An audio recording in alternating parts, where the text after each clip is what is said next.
Aspire is great for localhost, but it comes with limitations, especially when you need to scale.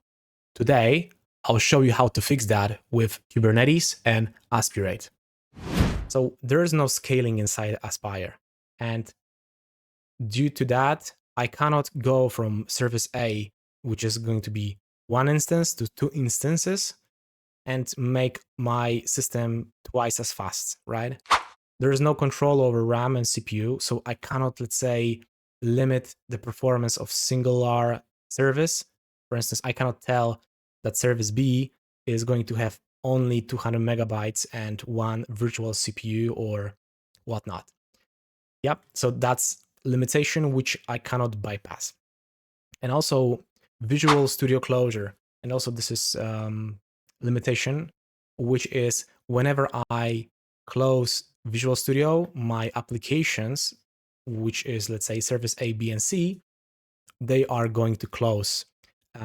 Even though Redis, PostgreSQL, RabbitMQ, and Aspire dashboard, these are resources and they can be stated as persistent containers, and they will be running also after I close the Visual Studio. Visual Studio has this limitation that these services will be closed right after.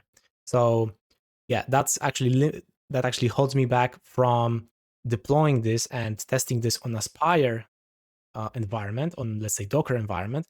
I need to find a way so my application will be tested on something that will be persistent. I don't want to have opened Visual Studio and test everything. I need to have somewhere which is going to be working, running, and I then can control the entire system from, let's say, Kubernetes or Azure or whatever. So what kind of deployment options do we have? So we have this solution which I want to deploy. First of all, I have an option to deploy it to Azure. I want to work right now with Azure yet. Maybe in the future, it's probably a very good choice to go. However, I have a brand new computer, so I wanted to utilize my local resources. So therefore, I thought, okay, Kubernetes might be a great choice. So I found that the tool, which is called Aspirate, is going to make our Aspire application, Aspire environment, ready to deploy to Kubernetes. So I deployed, thanks to Aspirate, to the Kubernetes, and then I could have Aspire dashboard services, my resources running. However, I came across a couple of problems.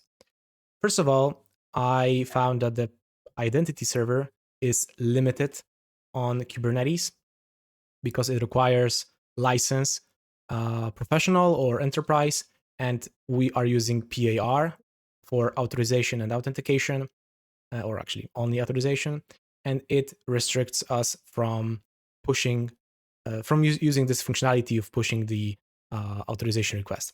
So it was easier for me to just turn off the entire authorization and authentication on the entire solution, so that way I could make it work. Okay, so, and also all those services were nicely integrated. Maybe a couple of them had some issues with missing environment variables, but then I needed to rework that. And also one of the things which I found out on Aspire dashboard. Aspire dashboard, when we are deploying this, becomes a standalone version, and then we need to configure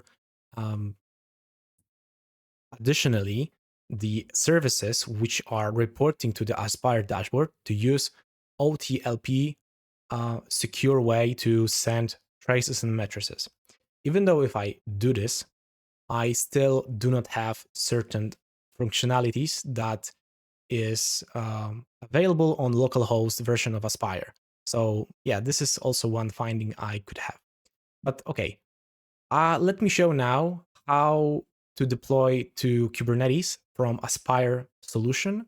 And it's actually very easy, and yeah, let me show you how. We run 3 simple commands. Aspirate init sets up your project configuration. Aspirate generate creates all the Kubernetes YAML files you see here. And Aspirate apply deploys everything to your cluster. Look at all these YAMLs files that get generated automatically. Deployments, customization, service, and other Kubernetes blueprint files. Normally, you would have to write hundreds of lines of complex Kubernetes configuration by hand. Aspirate does all of this for you in seconds. Now, let me show you the exact deployment process. So let's deploy to Kubernetes thanks to Aspire 8 from Aspire.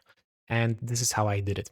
These are changes for OTLP endpoint. So I want to make it secure. So my dashboard is secured and doesn't throw warnings.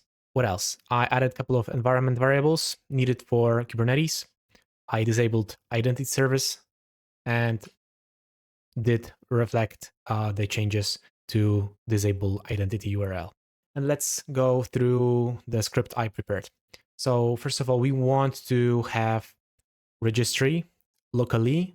So I want to get images, Docker images from localhost and not to push it to remote or to Docker Hub. I can run it, but it will fail because I already have it.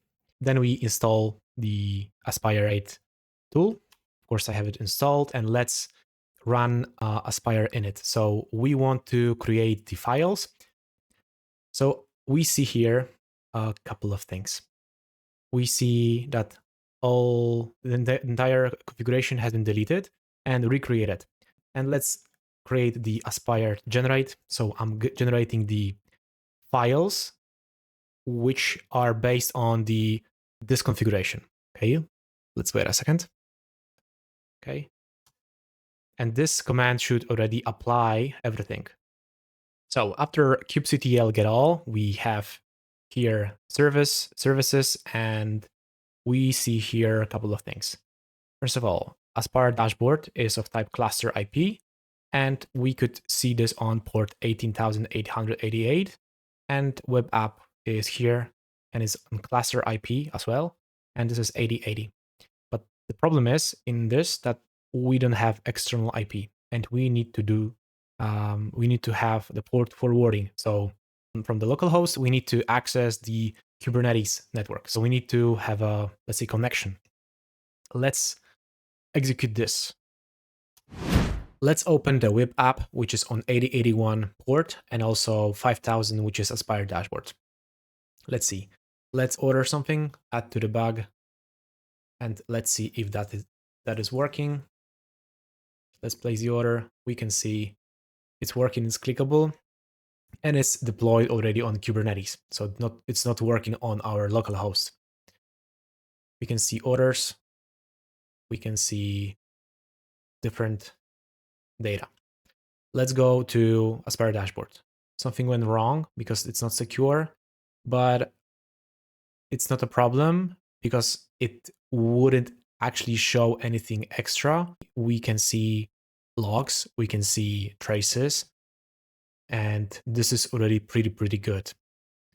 And I can get to the data of certain service. So this is good enough for me at this stage.